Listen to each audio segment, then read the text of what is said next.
Hello दोस्तों, chemical effect of electric current का ये हमारा सेकंड वीडियो है। तो फर्स्ट वीडियो जिन लोगों ने नहीं देखा है वो डिस्क्रिप्शन में मैंने लिंक प्रोवाइड कर दिया है, वहाँ से आप देख सकते हैं। तो आइए शुरू करते हैं chemical effect of electric current का सेकंड वीडियो। देखिए, फर्स्ट वीडियो में हमने आपको बताया था इलेक्ट्रोलाइट क्या है, इलेक्ट्रोलाइसिस क्या है, इन सभी के बारे में मैंने आपको बताया था। इलेक्ट्रोड, कैथोड, एनोड, ये सब जितना है सब कुछ मैंने बताया था। सेकेंड वीडियो में मैं आपको थोड़ा सा इलेक्ट्रोलाइसिस के यूजेज के बारे में बताऊंगा, इलेक्ट्रोलाइसिस के यूजेज के बारे में, ठीक है। तो और इसी के थ्रू मैं किसी एक यूजेज को लेकर आपको डिफाइन कर दूंगा कि आखिर इलेक्ट्रोलाइट का यूज कैसे होता है। देखिए, इलेक्ट्रोलाइसिस के कई यूजेज हैं। जैसे सबसे पहला एक यूज है, बहुत इम्पॉर्टेंट यूज है, जो वो है इलेक्ट्रोप्लेटिंग, जिसको आज हम पढ़ने वाले हैं, इलेक्ट्रोप्लेटिंग। सेकेंड यूज है इसका एक्सक्रेशन ऑफ, एक्सक्रेशन मतलब समझ रहे हैं, एक्सट्रैक्शन ऑफ मेटल्स, ठीक है। इसको कहते हैं मेटलर्जी, इसमें होता है, ठीक। तीसरा है इसका यूज जो है वो है प्योरीफाइंग ऑफ मेटल, या ठीक है, मेटल ही जनरली होगा। फोर्थ ये हमारा जो है इलेक्ट्रो टाइपिंग,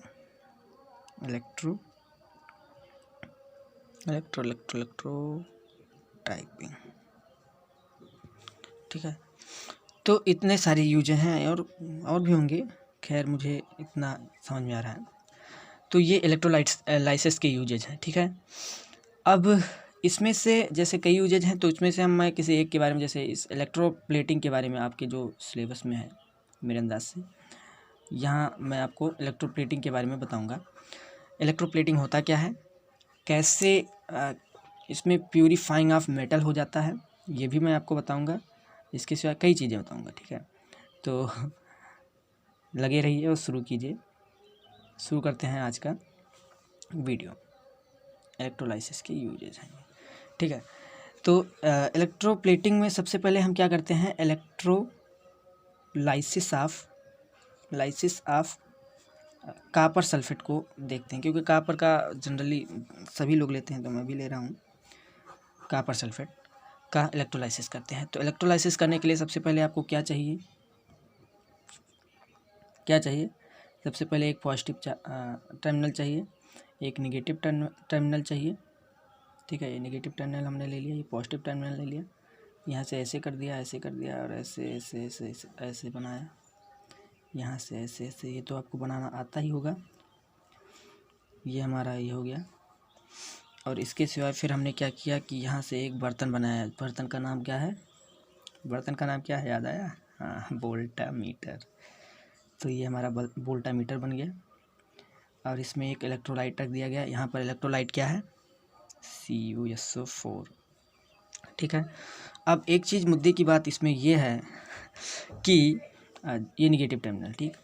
मुद्दे की बात ये है कि जो हमारा ये पॉजिटिव टर्मिनल है, ये और ये हमारा नेगेटिव टर्मिनल है। अब जो प्यूरीफाइंग करना है हमें, चूँकि इलेक्ट्रोलाइसिस करना है, या फिर इलेक्ट्रोप्लेटिंग कह सकते हैं आप, इलेक्ट्रोप्लेटिंग भी करना है हमें, इलेक्ट्रोप्लेटिंग,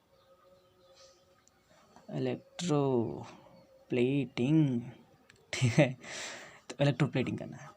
देखिए, सबसे पहले आप क्या करेंगे कि मान लीजिए आपके पास, और इसी में प्यूरीफाइंग मेटल भी हम समझा रहे हैं, चलिए ठीक है, प्यूरीफाइंग मेटल भी आपको समझा रहे हैं। तो प्यूरीफाइंग मेटल के लिए क्या चाहिए भाई, एक मेटल इम्प्योर होगा, ये एर्थ में भी है आपके NCERT में, एर्थ में भी है, और एक प्योर होगा।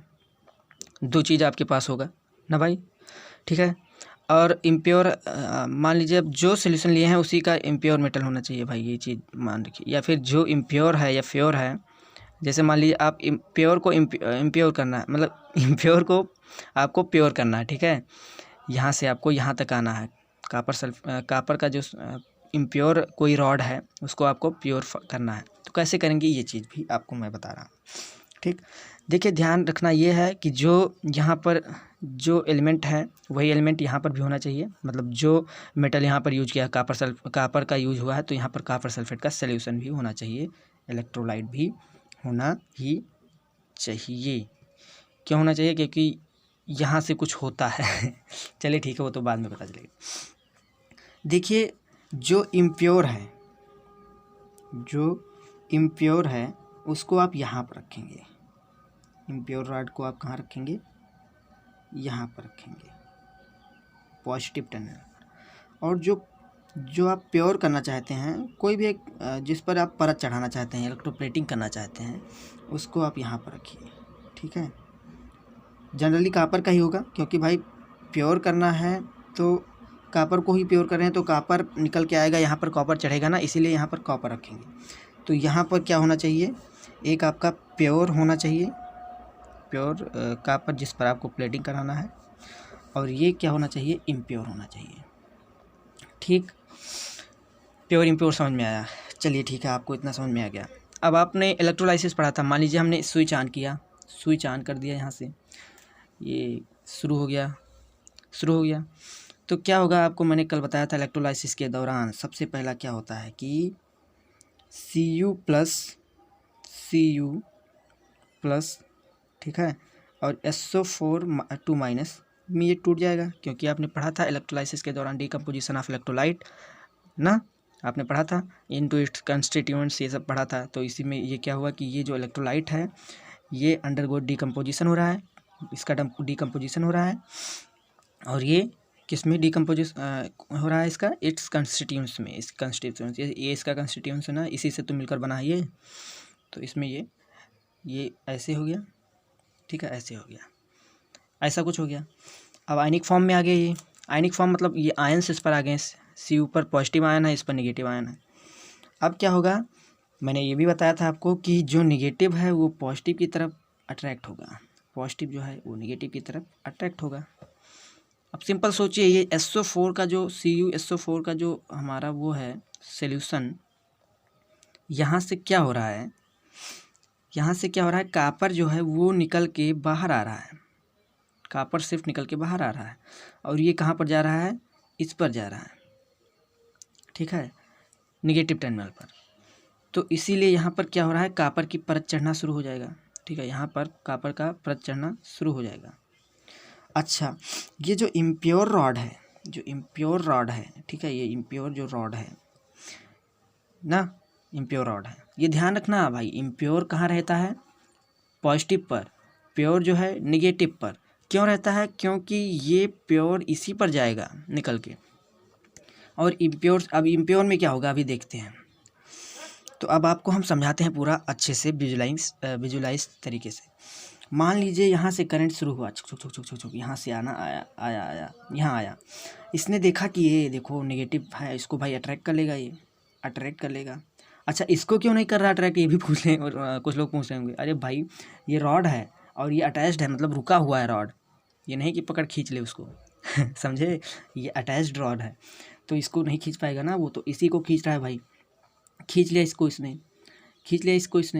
ठीक है, अब इसको जब इसने खींच लिया, अब इसमें देखिए कापर इसमें कापर प्लस का आयन है। अब देखिए ये जो फिर क्या हुआ, अब इसने इसको खींच लिया, नेगेटिव ने इसको खींच लिया। ठीक है, अब कापर इसने खींच लिया इसको। ठीक है, अब क्या होगा, ये जो इम्प्योर रॉड है, ठीक है, इम्प्योर रॉड है, क्योंकि कापर Cu2+ का जो है, ठीक है, Cu2+ जो है ये यहाँ पर क्या हो रहा है, यहाँ इसकी तरफ अट्रैक्ट हो रहा है। तो क्या होगा कि इसमें से कापर का जो आयन है वो टूटकर बाहर आने लगेगा, इम्प्योर रॉड में से जो कापर होगा सिर्फ वो टूटकर बाहर आने लगेगा, और वो बाहर आकर फिर यहाँ आएगा, यहाँ से फिर ये ऐसे ऐसे करके यहाँ पर आ जाएगा। मतलब इसमें से कापर निकल के यहाँ आ रहा है, SO2 का इधर आ रहा है। अच्छा, SO2 जो चार्ज है, चूँकि SO4 का जो ये है, ठीक है, ये क्या चाहेगा कि कोई प्लस चार्ज आ जाए इसके पास ना, इसीलिए इसमें से कापर जो है वो निकलने लगेगा, थोड़ा सा ऐसा कुछ होगा। ये इधर अट्रैक्ट तो होगा, लेकिन इस पर जाके मतलब कोई इस पर रिएक्शन नहीं कर पाएगा, क्योंकि भाई SO4 है, ठीक है, ये सल्फेट सोल्यूशन है, सल्फेस। तो ये मतलब यहाँ से क्या होगा कि Cu+ निकलने लगेगा, ठीक है, Cu2+ निकलने लगेगा, और ये निकल के इधर आएगा, और यहाँ से क्या होगा, नेगेटिव टर्मिनल पर ये सब क्या हो जाएंगे, पर जम जाएंगे, ठीक है, इस पर आके ये सब अटैच्ड हो जाएंगे। और इससे क्या होगा, इसका जो ये प्लेट है, ये प्योर प्लेट था ना, तो इस पर सिर्फ कापर कापर कापर आ गया, तो ये प्योर नहीं बन गया, ये प्योर ही तो है, पहले से ही प्योर था और इस पर प्योर ही चढ़ा। तो मतलब अब इसमें मुद्दे की बात यह है कि ये जो इम्प्योर रॉड था, इसमें से सारे कापर निकल के चले आए, मतलब यहाँ इम्प्योरिटी सिर्फ बची है, ठीक है। प्योर जो मतलब कापर था वो निकल के बाहर आ गया और वो फिर कापर में आ गया, तो ये प्योर नहीं हो रहा है। यहाँ पर देखो प्योर हो रहा है ना, इसका प्यूरिफिकेशन नहीं हो रहा है, तो इसीलिए इसको क्या कहेंगे, प्यूरिफाई ऑफ मेटल।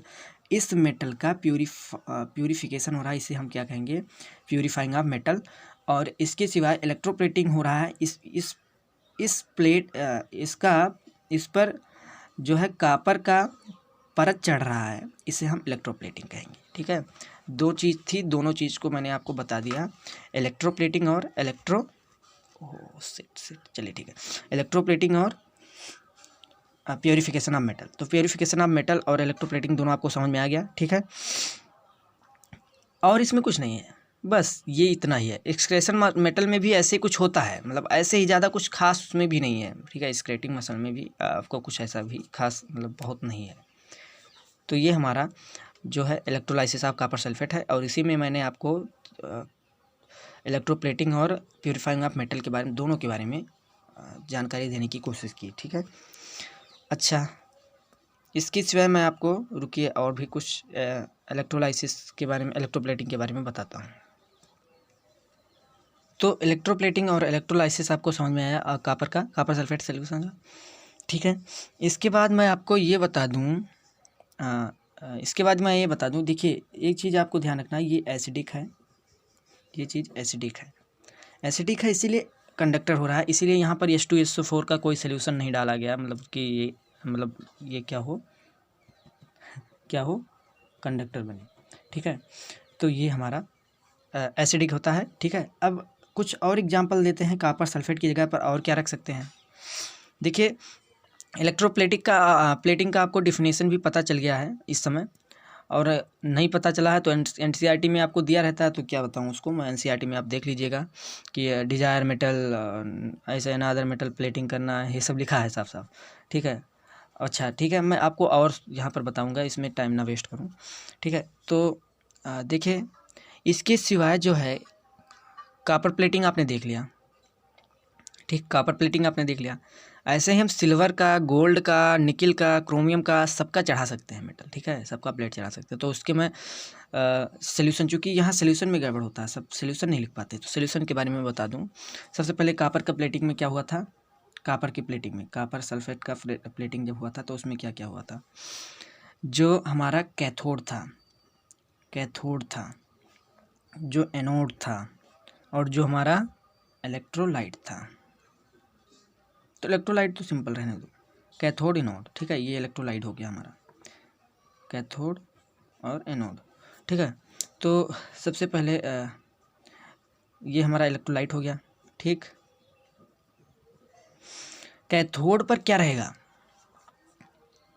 कैथोड पर क्या रहेगा, वो चीज़ रहेगी जिस पर आप प्लेट करना चाहते हैं, वो आर्टिकल मतलब वो आर्टिकल जिस पर आप प्लेट करना चाहते हैं ना, आर्टिकल टू बी प्लेटेड, जिस पर आपको प्लेटिंग करना है, मतलब कॉपर जैसे ये वाला आर्टिकल, ठीक है, इसी पर प्लेट करना, तो ये हो गया।